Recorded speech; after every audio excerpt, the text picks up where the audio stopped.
back again for one more video today. This one is going to be a long one, so I'm going to try to go as quick as I can because I have lots to show you. So I got a request to do a video on kind of beginning witchery 101 on a budget, which I haven't really done. I think I did a while ago, but it's been quite a while.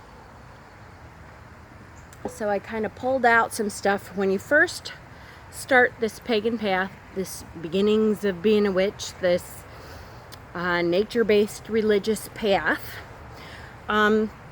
there is a million different things that people will try to sell you, and some of it is wonderful, and I have through the years now collected quite a bit, but you don't need that stuff to start out. When you start out on the pagan path, on the nature-based path, on being a witch, however you want to call that, everything that you need can be gotten from nature, and slowly you can build up other stuff as you go. So I wanted to do a video to just show you kind of some of what I started out with, give you some ideas of if you don't have a whole lot of money and you want to make an altar, what do you start with? What are some ideas that you can work with? So this is that video. So I have pulled out some stuff that I haven't pulled out in quite a while in my witchery. Some of this stuff I still use today, depending on the holiday or the time of year or whatever. So I'm going to start out with beginner supplies. So let's start with, you're brand new, you don't know how to create an altar, you want to set up a space, and it depends on you. Again, nothing is incorrect. Nothing that you feel like this is the right thing can be wrong. There isn't anything that you can put on your altar that anyone else should be able to. Kind of put an asterisk on that. If anyone tells you that something that you put on your altar because you feel it represents this to you, if anyone says to you, oh, that's not right, that doesn't represent that, tell them to go blow. That's not true. Witchcraft, magic, this path in general is all about intention. And what did you intend this to represent? What that to you felt like it represented that. That means it does, without question. Don't let anybody tell you that's not the right thing for that. I can tell you some suggestions, what has worked for me, but it might not be the same for you. And I try to say that throughout most of my videos. You will hear me say that is not the same for everyone. Feel what feels right for you and do that. So keep that in mind with everything on here. This is just some ideas to get you started. It doesn't mean you have to use exactly what I use. It means go out and look in nature for stuff for yourself. So I would start out with the most important things when I think looking back to start out with is having a space that you call your sacred space, and putting some things in there that remind you of the elements. For me, that was the most important when I started this. I started it because I wanted to connect with nature and because I wanted each of the 4 or 5 elements, 5 being spirit, represented on my altar. So let's talk about that. The first thing would be water. So you are brand new and starting. What can you pull out in nature that represents water? Like I said, I have a lot of stuff here, guys, so bear with me.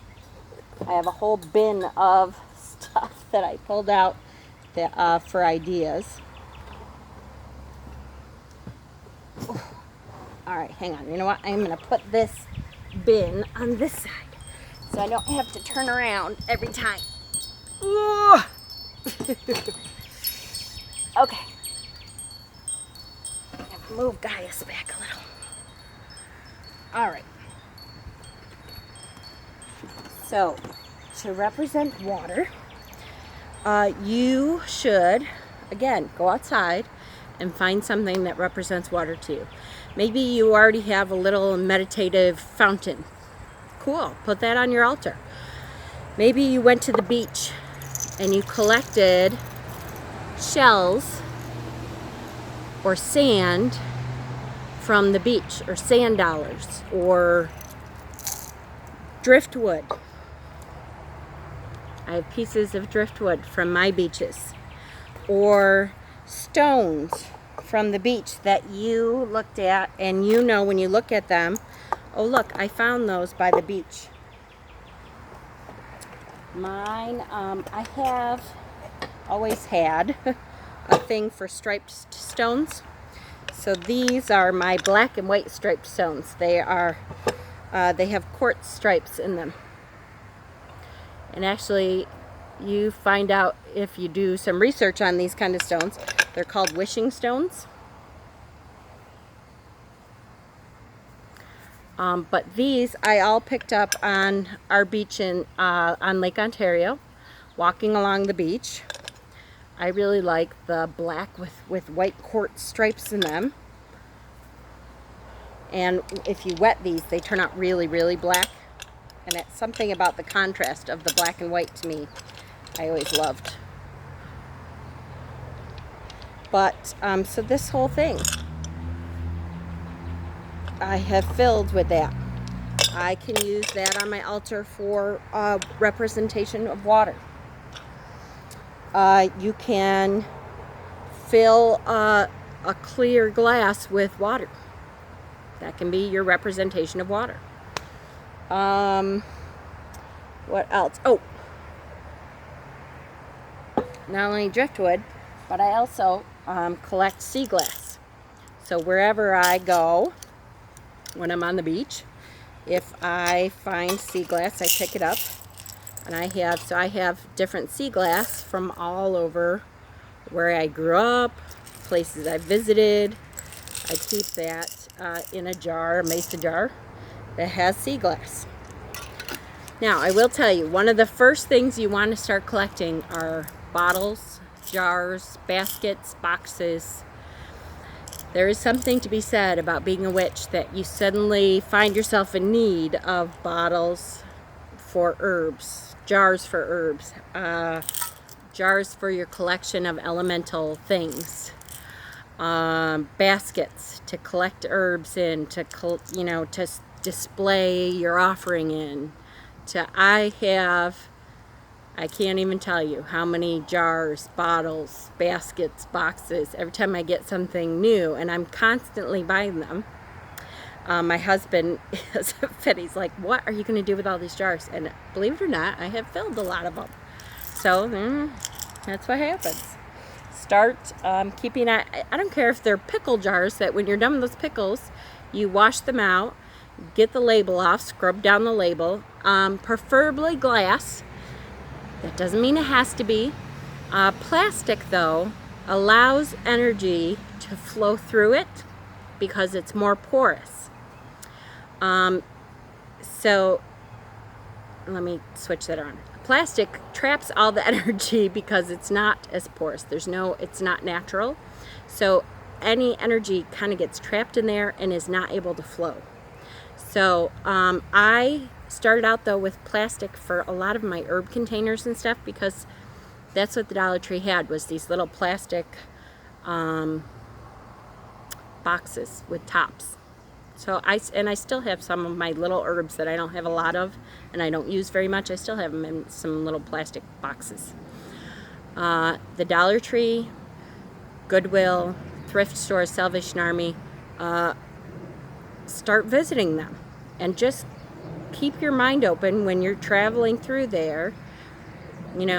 Elements. Is there something in here that I think would display the elements really well? And your altar, is there something you'd like to decorate your altar? I go through, especially in the summertime, I usually go weekly or bi-weekly. It doesn't mean I spend a whole lot. Sometimes I'll give myself a $5 limit. If I'm really broke, that's all I have. So it becomes a matter of that, I put something in my cart and, once it gets to $5, then the next thing I pick up, okay, is this more important than something else I have in my cart? Then put that back for now. And just rotate it through. I've done it a million times, every time I go in. Okay, so sea glass. What else? Beach rocks, shells, driftwood, a bowl of water, whatever. So that's the water element. So then we go to the earth element. Put this down. Whoa. So the earth element can be a branch, can be some of the same stones. You know, I have stones that I have picked up around here. We had a big project. If you've ever seen me bitch about the apartment complex behind us, they had dug up this huge thing, and so I went over a couple times to look for what rocks they had dug up that hadn't been dug up in hundreds of years, and I found a bunch of lava stone. So I have a bunch of lava stone. To me, that's a great earth element representation. I can put some of that on my altar for earth element. Again, a bowl of dirt. I mean, if you really you're in the city someplace, you don't find yourself around a lot of nature, dig up a bowl of dirt. That's fine too. Crystals. You can use any kind of crystals as a representation of earth. And we'll get to that. Tree slices. So every time my husband has to cut down branches and stuff, I ask him to give me a couple slices. So I have some oak, I have some maple, so just a regular old branch slice. I have some smaller ones that I use as representations of earth. I draw on them. So when we get to the altar part, I can draw a symbol of water. I can draw a symbol of earth. I can draw a symbol of air, fire, spirit onto those and put them on the altar as your representations. A pentacle.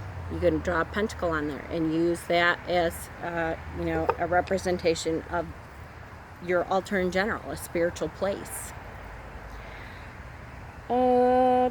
Cans of dirt, herbs. Any herbs that you pick.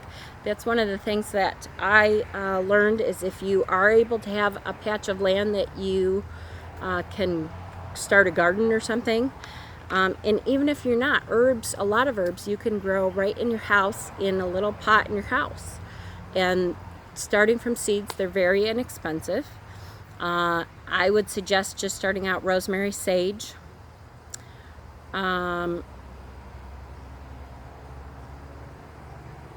Basil. Basil is a great protector, and you can use it in your food too. Thyme. So it's lavender. If you can get lavender to grow. I'm horrible at getting my lavender to grow. I think because I overwater it, and lavender likes a little bit drier stuff. But I'm trying. And mint. Mint is a great one too. I have mint everywhere because once you get mint to grow, it really grows. I have peppermint and I have regular old mint that kind of takes over. And then you grow your own, and then you can pick your own that represents stuff. You can also use it in your spell work, in your potions, in your intention workings, whatever. And we'll go over, I'm going to go over at the end some substitutions kind of thing. Acorns, pine cones, walnuts. So now these are just acorns and walnut shells and stuff that I have picked up from around my yard when I go on walks. I just pick them up. Acorns were one of the first symbols used by witches to identify each other. They would wear an acorn around their neck, and that would identify them as a witch to other witches without having to say anything. So they would know oh look, she's wearing an acorn. I can talk to her about this, or I can ask her about this, or whatever. By the way, this bowl, isn't this great? I use this for a God offering bowl. I got this at Home Goods, which is a derivative of TJ Maxx, Home Goods, Marshalls. There's one more I'm forgetting. Store that are all the same. That is a great place to go for salt lamps. They have all salt lamps. They have great stuff for altar cloths. They have just stuff that I just go and look. They have journals sometimes. They have, I find all kinds of stuff, especially around Halloween time, Samhain time. That is the best time. I think I paid $5 for this because it was on sale. Okay. Acorns, pine cones. Pick up a pine cone. That could be an earth representation. And the last thing is salt. Salt, however you have it, is fine. I really like using rock salt. It's bigger, and to me it seems like a more natural thing. It's not. Doesn't matter. You can go and buy a thing of iodized salt. I don't know. Rock salt is for me, it works better for my visualization. Salt is a big one for the earth, though. It also cleanses. It does all kinds of great stuff. Salt does and protects. Okay, so air. Air, you can do feathers. These feathers, most of these feathers, I have picked up on walks. It is better to have found feathers, or feathers that you know to be natural feathers, than to buy them in the store, but you can do that too. It's not wrong. Especially if you're just starting out and you're like, okay, I cannot find any feathers. I live in the city. There's not a lot of feathers that have fallen and stuff. Go out and buy a bag of feathers. That's okay. You can usually find them in the craft section of the Dollar Tree. The only thing is they have been dyed usually. And it doesn't mean they're unnatural feathers, but sometimes that when they dye it takes away the vibration for me. It's not as strong because it has to fight through that chemical. That doesn't make it wrong at all. But I keep feathers all the time. Now let me tell you, people will tell you, oh, you should not pick up natural feathers because they're gross and they can hold disease and blah blah blah, blah blah blah, blah blah blah. Okay, while that is true, they can kind of hold on to stuff, and you can prepare your feathers so that doesn't happen. I have chickens, if any of you know that, and I keep some of their feathers, and these are in process right now. So these are some of my chicken feathers that I have within the last couple days picked. I do not pluck them off of the chickens, by the way. I just pick them up off of when they have shed them. And I put them in a half and half water, half hydrogen peroxide. And all the little yucky stuff that are on there, I soak them for at least 2 days in a Ziploc bag, and anything that was on them is cleaned. Then I rinse them off real good, and one of two things. I either let them dry. Sometimes they dry though and they look kind of funny. If that happens, wet them again, blow them off with a blow dryer. That dries them perfectly great, and they look beautiful again, and everything is wonderful. Sometimes still, if you find that they're separating or something, start a pot of boiling water and wave the feathers over the steam, and the steam kind of helps them look more natural again. And that's it. Then now nobody has to talk to you about disease or whatever. There's nothing that's going to stay on there if you've put it in there for a couple days. That's it. Perfect. Incense.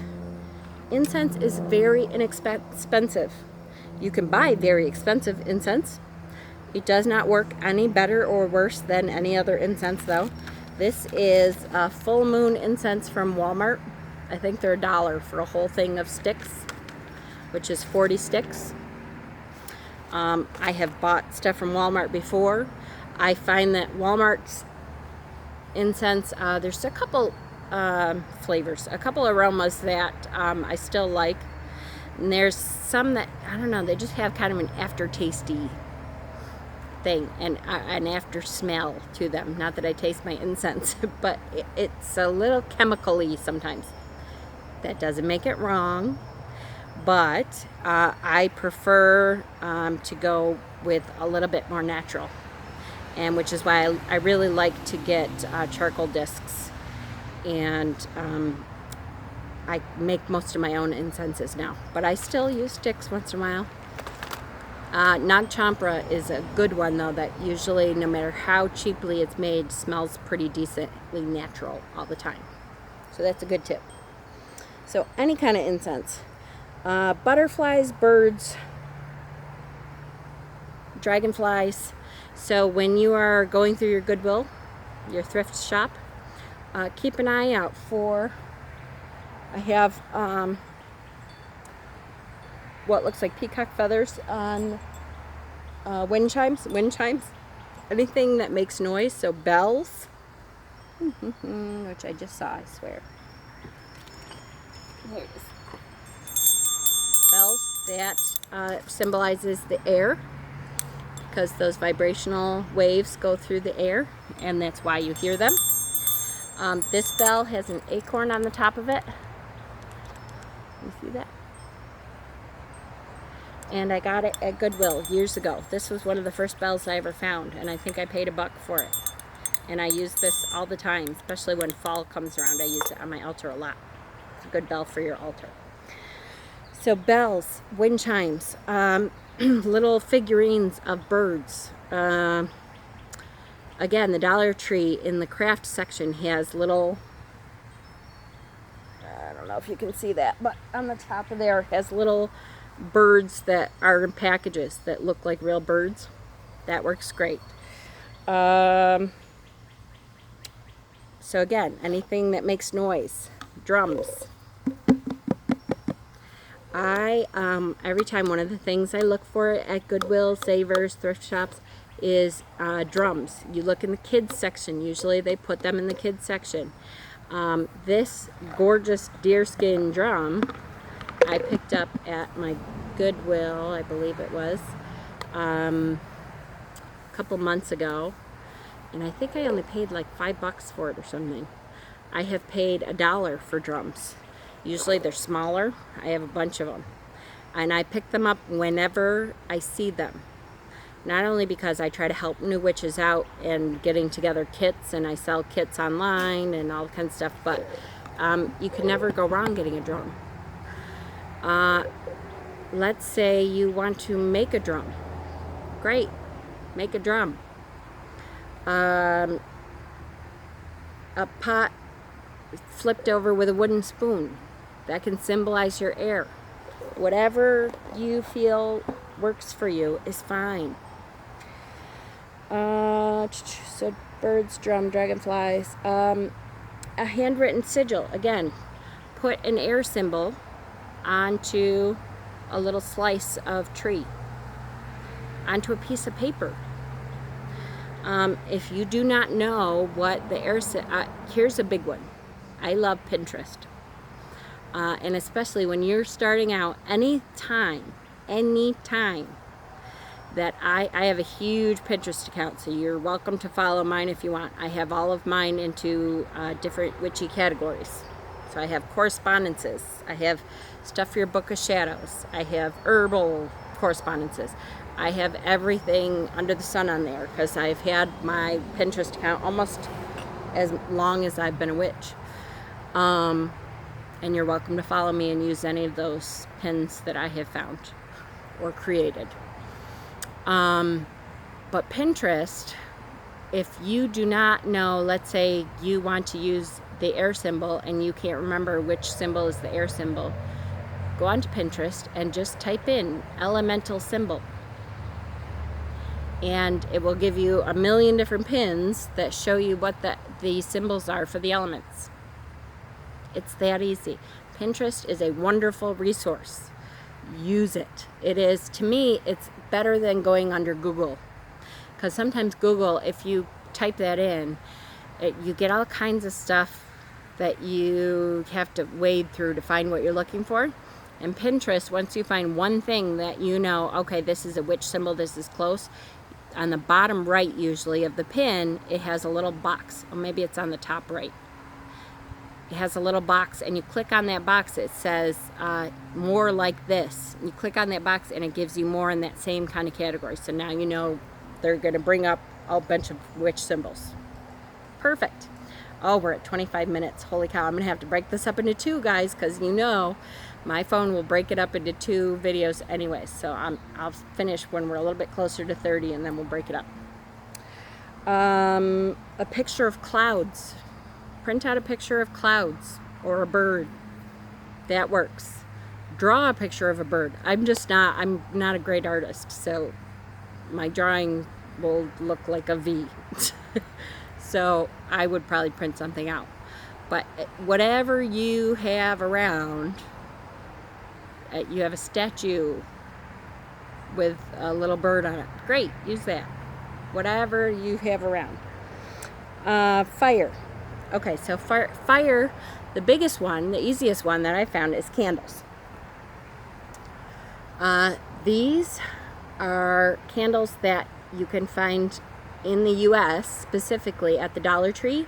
These candles are $1. They burn for approximately 2.5 days. And you can write in permanent marker whatever symbol you'd like on there, fire symbol.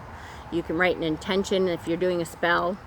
I use them for healing work when I am doing long distance Reiki on anyone. I will write the Reiki symbols on here and imbue that person's energy and say, you know, my healing stuff on there and light it. And then every time I see it, I add more Reiki to it, add more healing energy to it.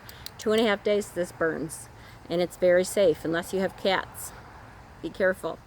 If you have cats, don't leave it unattended, because they will knock it over. What else? The candles, as far as the candles go, look at Goodwill. For sure, look at Goodwill. Because I find 99% of my candles all at Goodwill. I'll give you some examples. This had more, so this is Big Lots. Look at Big Lots. This was $1.99, and it had 12 of the thin taper candles. So I look for what they call chime candles, because I look for smaller.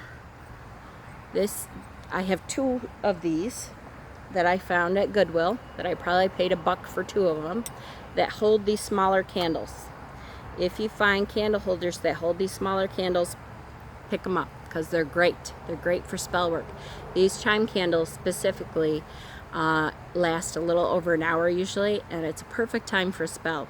If you're doing a spell, you don't want to usually blow out your candle, because you're blowing all the energy you just built up and all that intention you just built up, you're blowing it away from you.